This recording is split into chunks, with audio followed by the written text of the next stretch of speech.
Hola, ¿qué tal? Buenos días, tardes o noches. El día de hoy me encuentro solo, no hay nadie conmigo. Y pues bueno, el podcast era un poco corto tal vez. Y bueno, pues una disculpa por todo eso. El día de hoy estaremos hablando sobre los nahuales, estos seres mitológicos de la cultura mexicana y también de Centroamérica. Pero bueno, sin más dilación, como ya me conocen, mi nombre es Saúl y esto es Zona del Misterio. Bueno, pues empezando este podcast, principalmente lo he decidido hacer así porque dando una búsqueda por internet me di cuenta que no hay mucha información sobre ellos, más que los datos comunes, como que la gente se transforma, como que se roban gallinas y todo ese tipo de situaciones. Pero el día de hoy, pues tras una exhausta búsqueda y estar en foros y buscando aquí, buscando allá, pues espero poderles traer más que nada una información más sutil, más amplia de lo que vienen siendo estos seres. Como bien se sabe en las creencias mesoamericanas, un nahual es un brujo o ser sobrenatural que tiene la capacidad de tomar forma animal. El término se refiere a la persona que tiene esa capacidad, como también el animal mismo que a veces la hace de su alter ego. En muchas formas, pues es lo común, lo principal. El concepto se expresa en diferentes lenguas nativas y con diferentes significados. Entre los más comunes son los grupos indígenas, se les denomina nahualismo a la práctica o capacidad de algunas personas para transformarse en animales, elementos de la naturaleza o estos hechiceros curanderos antiguos que realizaban actos supuestamente de brujería. En algunas culturas como la maya, el concepto se expresa diferente. La palabra no es nahual, sino chulel, que se entiende precisamente como espíritu. La palabra deriva de la raíz chul, que significa divino. Eso, bueno, vámonos adentrando un poquito más en este tema. Y vámonos ahora con otras explicaciones un poquito más amplias, porque de acuerdo a algunas tradiciones se dice que cada persona al momento de nacer tiene ya el espíritu de un animal que se encarga de protegerlo y guiarlo. Estos espíritus usualmente se manifiestan solo como una imagen que aconseja en sueños o con cierta afinidad al animal que tomó la persona o la persona que tomó a su animal como protegido. Un ejemplo, vámonos un poquito a este tipo de situaciones. Una mujer cuyo nahual fuese un sensontle en la vida normal tendría una voz privilegiada para el canto, pero no todos tienen un contacto tan leve. Se cree que los brujos y chamanes del centro de Mesoamérica pueden crear un vínculo muy cercano con sus nahuales, lo que les da una serie de ventajas que ellos saben aprovechar. Por ejemplo, la visión del gavilán, el olfato del lobo, el oído del ocelote pasan a ser herramientas de estos videntes. Incluso se afirma que algunos más preparados pueden adquirir incluso la forma de estos animales y utilizar esta habilidad en formas bien intencionadas o no, depende de la tradición y cultura que estas personas tengan. Y pues bueno, teniendo esto en cuenta, vámonos a un poquito de su historia, porque se toman en cuenta diferentes aspectos. Como bien sabemos, la historia del continente americano pierde su parte de su historia con la llegada de los conquistadores españoles, pero a fin de cuentas ellos empiezan a escribir una historia del momento de su llegada. Tenemos las primeras referencias a los nahuales que la hace Antonio de Herrera en su obra Historia General de las Indias Occidentales, en la que informa que en la provincia de Serquín en Honduras, tal como se escribe en su libro y tal como se los voy a narrar aquí, dice: muchos años duraron estas supersticiones. El demonio los engañaba y aparecía como león, tigre o coyote, porque de estos animales de rapiña hay muchos en estas provincias. A estos llamaban nahuales, que era como decir guardadores o compañeros. Y cuando moría el pájaro, también moría el indio que estaba con él. Esto se vio muchas veces y tenía por cosa verdadera. A esto se le puede atribuir que la persona que no tenía nahual no podía ser rico. Esto se encuentra en Historia General de las Indias Occidentales de 1622, escrito por Brinton. En otras referencias tenemos, por ejemplo, una referencia azteca. La más antigua se encuentra en la obra de Bernardino de Sahagún, Historia General de las Cosas de Nueva España, escrita entre 1540 y 1585, en donde al enumerarse los distintos oficios de los aztecas, se equiparaba al nahual con el brujo, que se le atribuye tanto la capacidad de obrar en perjuicio como en beneficio de las personas. Aquí tenemos una parte de este libro que dice: el nahuali propiamente se llama brujo, que de noche espanta a los hombres y chupa a los niños. Lo que es curioso de este oficio, bien se le entiende cualquier cosa de hechizos, y para usar de ellos es agudo y astuto, aprovecha y no daña. El que es maléfico y pestífero de este oficio hace daño a los cuerpos con los dichosos hechizos, y saca de juicio y ahoga, y es embaucador o encantador. Es como abarcamos gran parte de la historia de esta raza, porque se puede llamar de este tipo, y espero no ofender a nadie. Pero bueno, continuemos con lo que es este podcast. Como dato interesante, tenemos a los llamados Quetzalcóatl y Tezcatlipoca. Como se ha dicho antes, la influencia de los dioses en el mundo prehispánico era ejercida muchas veces en una forma animal que ponía a prueba a los viajeros. La mayoría parte de estas historias están relacionadas con Tezcatlipoca, en forma de coyote. Erróneamente se ha ligado al Quetzalcóatl, aunque este es conocido en su faceta de hombre o rey gobernante, más que con una forma animal acorde con el nombre de serpiente emplumada, que lo identifica sin implicar trato con los humanos bajo esta forma.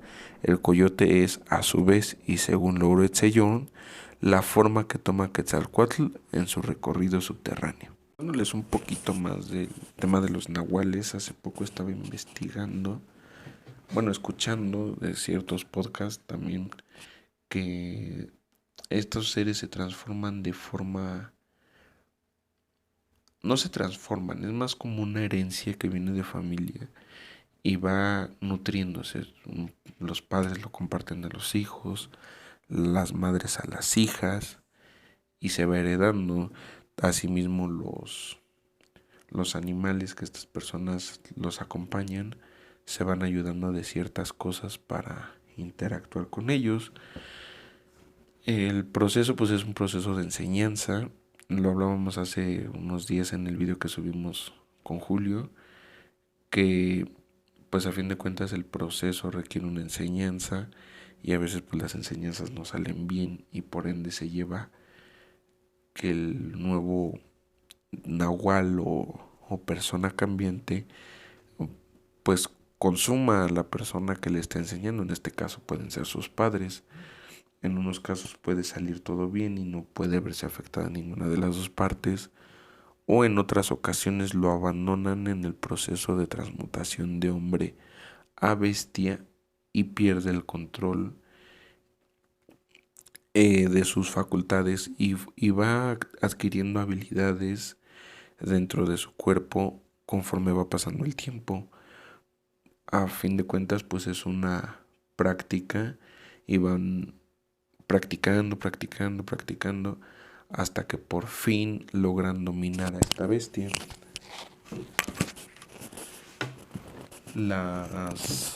Las personas que tienen estas facultades en ocasiones lo ocupan para, como lo había comentado hace rato, para hacer el bien o para hacer el mal.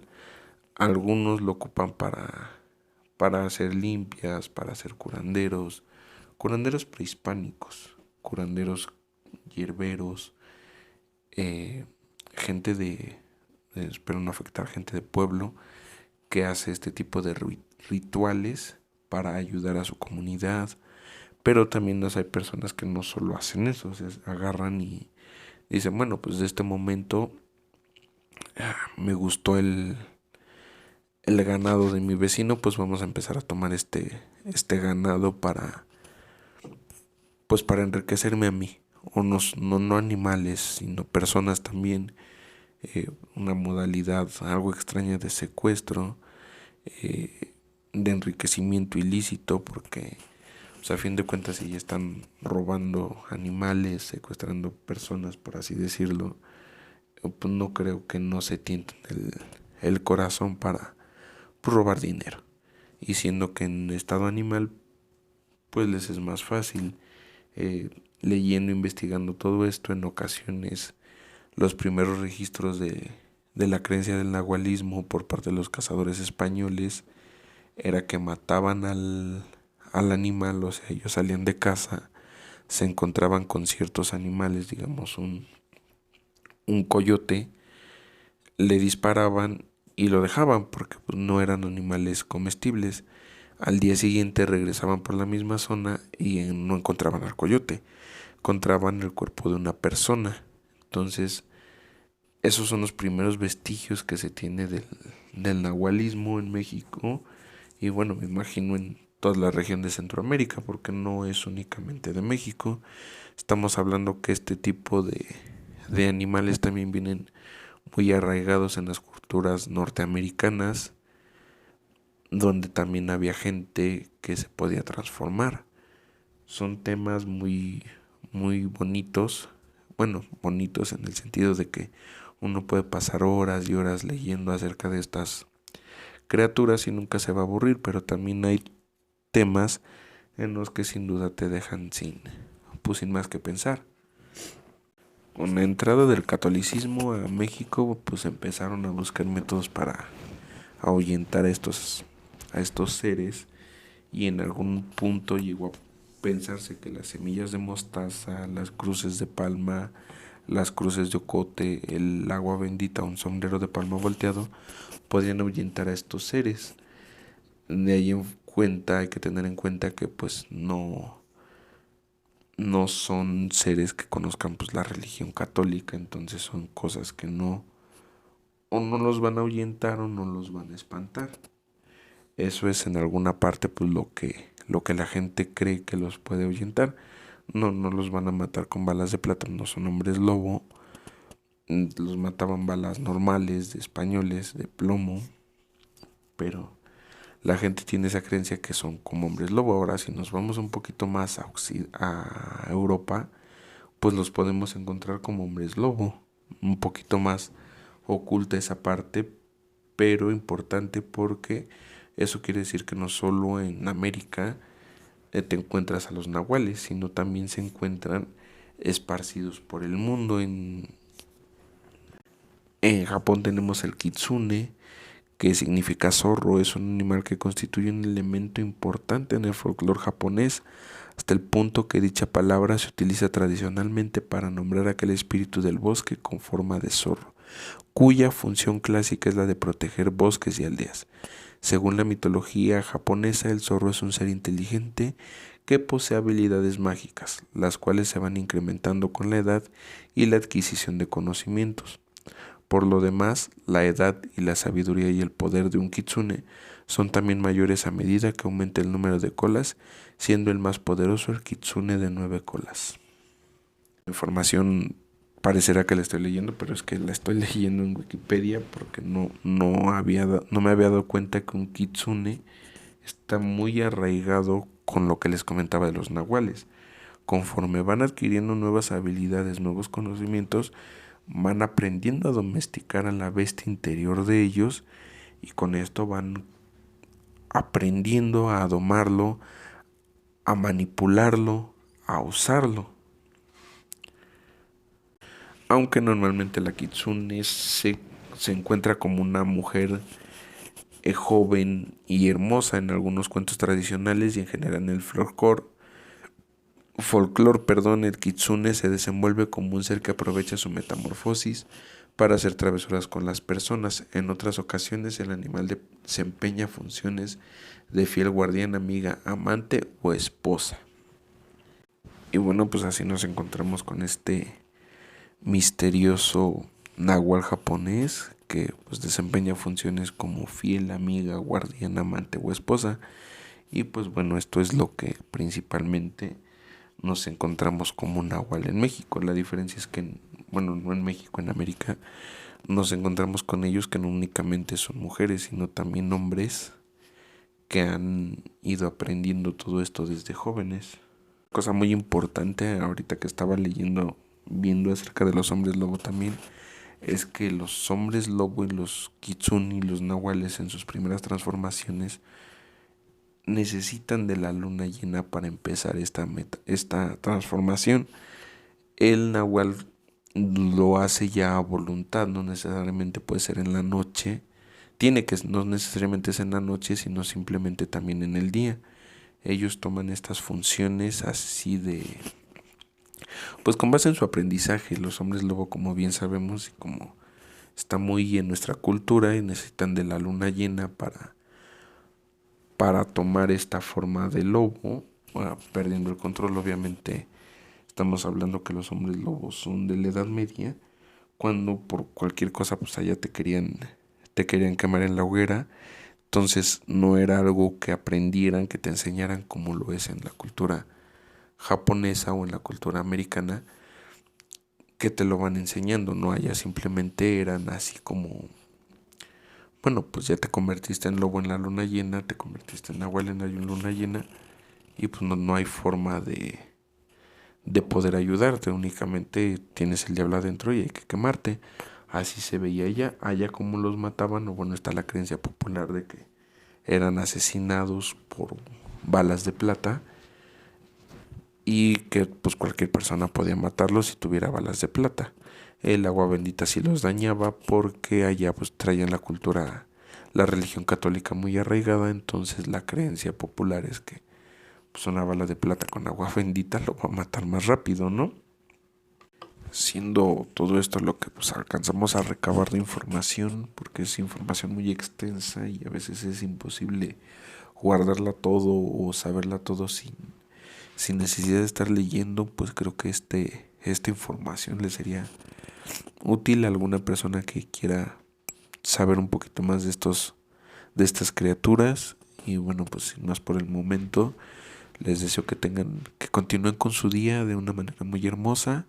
Y ya saben, este es su canal paranormal por excelencia, Zona del Misterio, lejos del miedo. Nos vemos en el próximo video, que descansen y tengan un excelente día. Hasta luego.